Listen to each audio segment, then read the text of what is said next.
Welcome to Telangana వెలుగు. ప్రస్తుతం మనతో పాటు రాజు నాయక్ గారు ఉన్నారు. బీఆర్ఎస్ పార్టీ సీనియర్ నాయకులు.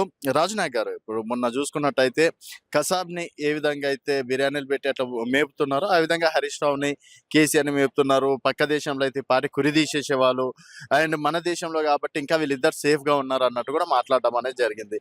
సో మీరు కూడా ఒక నల్లమల్ల బిడ్డనే, తర్వాత మీరు కూడా పాలమూరు బిడ్డనే. సో నిజంగా ఈరోజు పాలమూరు రంగారెడ్డి ఎత్తిపోతల పథకంలో ఎవరు అన్యాయం చేస్తున్నట్లు? నిజంగా ఒక పాలమూరు బిడ్డగా నా రక్తం ఉడుకుతా ఉంది.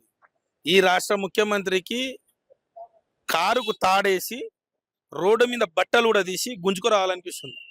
ఎందుకు ఈ మాట అంటున్నా అంటే, తెలంగాణ రాష్ట్రానికి ముఖ్యంగా పాలమూరుకు వాళ్ళ గురువు దత్తత తీసుకొని దగా చేసినటువంటి ఆ పాలమూరుకు ఎలాంటి ప్రాజెక్టులు పూర్తి చేయకపోగా ఈ 2 ఏళ్లలో కల్వకుర్తి కానీ, నెట్టెంపాడు కానీ, కోయల్ సాగర్ కానీ, కొడంగల్ కానీ, లిఫ్ట్ ఇరిగేషన్ కానీ, ఎస్ఎల్బిసి కానీ ఇలాంటి ఏ ఒక్క ప్రాజెక్ట్ కూడా తట్ట మట్టి తీసి పక్కన పోసింది లేదు ఈ రాష్ట్ర ముఖ్యమంత్రి. దానికి తోడు ఏం మాట్లాడతారంటే, రేవంత్ రెడ్డి గారు ఉదయం లేస్తే సాయంత్రం దాకా కేసీఆర్ గారు జపం. నిద్ర లేస్తే కేసీఆర్ గారు, బాత్రూమ్ పోతే కేసీఆర్ గారు, బెడ్రూమ్ పోతే కేసీఆర్ గారు, కార్ ఎక్కితే కేసీఆర్ గారు, బయటికి వస్తే కేసీఆర్ గారు, ఆయన కళలో కూడా కేసీఆర్ గారే వస్తారు. కేసీఆర్ గారు ఏదే వలస కూలీలుగా ఉన్నటువంటి జిల్లా పాలమూరు జిల్లా, వలస కూలీలు వలసలు పోయినటువంటి జిల్లా, ఆ జిల్లాను శ్యామలం వైపు తీసుకొచ్చిండు. ఏదైతే పెండింగ్ లో ఉన్నటువంటి ప్రాజెక్టులు ఏవైతే ఉన్నాయో రన్నింగ్ ప్రాజెక్టులు మార్చిండ్రు. 90% పూర్తి చేసినటువంటి పాలమూరు రంగారెడ్డి ఎత్తిపోతల పథకాన్ని 10% 10 రూపాయలు ఇచ్చి పనిచేయాల్సినటువంటి ఈ ముఖ్యమంత్రి ఆ జిల్లా బిడ్డగా చెయ్యకపోగా ఇక ఉదయం లేస్తే కసబ్ తోటో, లేకపోతే కనుగుడ్ల బిక్తానో, లేకపోతే మెడలో పేగులు వేసుకుంటానో, లేకపోతే ముడ్డి మీద ఉన్న షెడ్డీ బీకని, ఈ ముడ్డి మీద ఉన్న షెడ్డీ బీక్ ఏం చూస్తావు ముఖ్యమంత్రి? ఇంకా ముందలు ఏమైనా చూస్తావా? గది చూడనికనే ముడ్డి మీద ఉన్న షెడ్యూల్ బిక్తా అని చెప్తున్నాడు. ఎవరిది ఎంత ఉందని చూడనికే చేస్తున్నట్టున్నాడు ఈ ముఖ్యమంత్రి. అది కాబట్టి చాలా ఘోరంగా ఉంది. ఒక పాలమూరు బిడ్డగా అక్కడ ఉన్నటువంటి ఏవైతే ప్రాజెక్టులు పూర్తి కాలేదో ఆ ప్రాజెక్టుల పైన దృష్టి పెట్టు. నీ కంపు నోరు, నీ దరిద్రపు నోరు, నీ డ్రైనేజ్ నోరును మానేసి తెలంగాణ ప్రజల్లో ఒక పాలమూరు బిడ్డగా మంచి పేరు తెచ్చుకోవాలని సూచిస్తున్నాను. నేనేమంటున్నా, గదే మంచి చేద్దామని చూస్తేనే కదా వీళ్ళంతా 10 సంవత్సరాలు చేపల పులుసు కోసము, లేకపోతే జగన్ కోసం ఇదంతా తాకట్టు పెట్టినని చెప్తుంది. గదే కదా మెయిన్ వాక్యాలు. ఎక్కడా కూడా ఏది తాకట్టు పెట్టలేదు. తెలంగాణ ప్రజల క్షేమము కొరకు, తెలంగాణ సర్వోన్నత అభివృద్ధి కొరకు తెలంగాణ రాష్ట్ర ముఖ్యమంత్రి ఆనాడు ముఖ్యమంత్రి అహర్నిశలు కృషి చేసినందుకే తెలంగాణ పర్ క్యాపిటల్ ఇన్కమ్ పెరిగింది, తెలంగాణ తలసరి ఆదాయం పెరిగింది, తెలంగాణ జీడిపి పెరిగింది, తెలంగాణ రైతు యొక్క పండించే పంట స్తోమత పెరిగింది, తెలంగాణ యొక్క ధాన్యాగారం అయింది, ఒక ధాన్య భండాగారం అయింది తెలంగాణ రాష్ట్రంలో ఉన్నటువంటి పెద్ద పెద్ద కంపెనీలు ప్రపంచంలో అమెరికా, ఆస్ట్రేలియా, లండన్ లో ఉన్నటువంటి కంపెనీలు హైదరాబాద్కు వచ్చినాయి. ఈ రోజు హైదరాబాద్ ను అక్కడ గచ్చిబౌలి సైడ్ పోతే అమెరికాకు తలదనే విధంగా ఉంది. నీ ఈ 2 ఏళ్లలో ఉన్నటువంటి బిల్డింగ్లన్నీ కూడా కుప్పగూలిపోయినాయి. ఎక్కడ సిమెంట్ అక్కడ ఆగిపోయింది, ఎక్కడ బిల్డింగ్లు గోడల మీదనే ఆగిపోయింది. ఒక్క బిల్డింగ్ పూర్తి చేయలేదు, ఒక్క కొత్త కంపెనీ రాలేదు. ఈ హైదరాబాద్ మొత్తం కూడా సర్వనాశనం చేసి ఉన్నావు. ఫ్యూచర్ సిటీ అని చెప్పేసి 4 బ్రదర్ సిటీగా ఈ రోజు మొత్తం కూడా మీ నలుగురు అన్నదమ్ములు కలిసి దోచుకుంటున్నారు. తెలంగాణ రాష్ట్రంలో నీ చేసినటువంటి పని ఇప్పటి వరకు ఒక్కటి అంటే ఒకటి లేదు. చరిత్ర ద్రోహివి. ఓకే రాజునాయక్ గారు, ఇక్కడ చూసుకున్నట్టయితే అక్కడ 4 ఎకరాల భూమి అమ్దామంటే దాన్ని కోట్లకి కేసేసి కేటీఆర్ గారు ఆపే, అండ్ అక్కడ ఏదైనా చేద్దామంటే అక్కడ కోట్ల కేసులు వేసి అక్కడ ఆపుతున్నారు.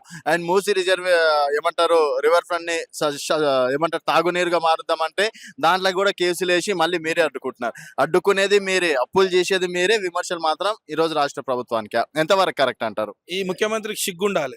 అప్పుల గురించి మాట్లాడే నైతిక హక్కు ఈ రాష్ట్ర ముఖ్యమంత్రి రేవంత్ రెడ్డి గారికి లేదు. అప్పులు 2 సంవత్సరాలలో 2.5 లక్షల కోట్ల రూపాయల అప్పులు చేసి ఏం చేసినావు ముఖ్యమంత్రి రేవంత్ రెడ్డి గారు? తెలంగాణ ప్రజలు ప్రశ్నిస్తున్నారు, దానికి సమాధానం చెప్పు. ఎక్కడ ఉందండి మూసి ప్రక్షాళన? తెలంగాణ కాంగ్రెస్ మేనిఫెస్టోలో మూసి ప్రక్షాళన ఉన్నదా? అసలు ఎక్కడన్నా చేసినావా? ఈ రాష్ట్ర ముఖ్యమంత్రి గారికి సిగ్గుండాలి అది మాట్లాడడానికి. మేనిఫెస్టోలో ఎక్కడ కూడా పెట్టకుండా, ఎక్కడ కూడా చెప్పకుండా 1,00,000 కోట్లు దోచుకోవడానికి, దండుకోవడానికి పన్నాగం వేసి ఈ రోజు అడ్డుపడుతున్నారు. సిగ్గులేని ముఖ్యమంత్రి తెలంగాణ రాష్ట్రంలో ప్రజలంతా అడుగుతున్నారు.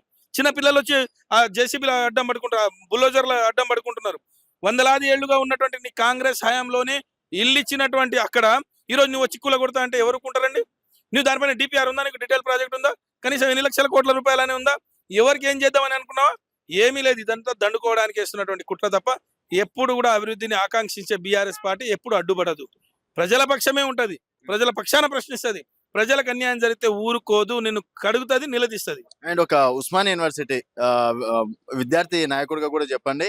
60,000 ఉద్యోగాలు కావచ్చు, ఇప్పుడు నోటిఫికేషన్ కావచ్చు, దాని గురించి ఏం మాట్లాడారు? సిగ్గుండాలి ముఖ్యమంత్రి. మాకు పుట్టిన కొడుకు, మాకు పుట్టిన బిడ్డకు నా కొడుకు అని చెప్పేసి తీసుకొని ఎత్తుతున్నాడు, సంఖ్యలు ఎత్తుకొని తిరుగుతున్నాడు. నాకు పుట్టిన బిడ్డకు, ఈ మాట నాకు పుట్టిన బిడ్డకు మా కొడుకు అని చెప్పేసి సంఖ్యలు వేసుకొని నువ్వు ఎన్ని ఉద్యోగాలు ఇచ్చినావు, ఎన్ని నోటిఫికేషన్లు ఇచ్చినావు, ఎన్ని ఆర్థిక శాఖ ఆమోదం తెలిపింది, ఎన్ని రాత పరీక్షలు రాసినావు?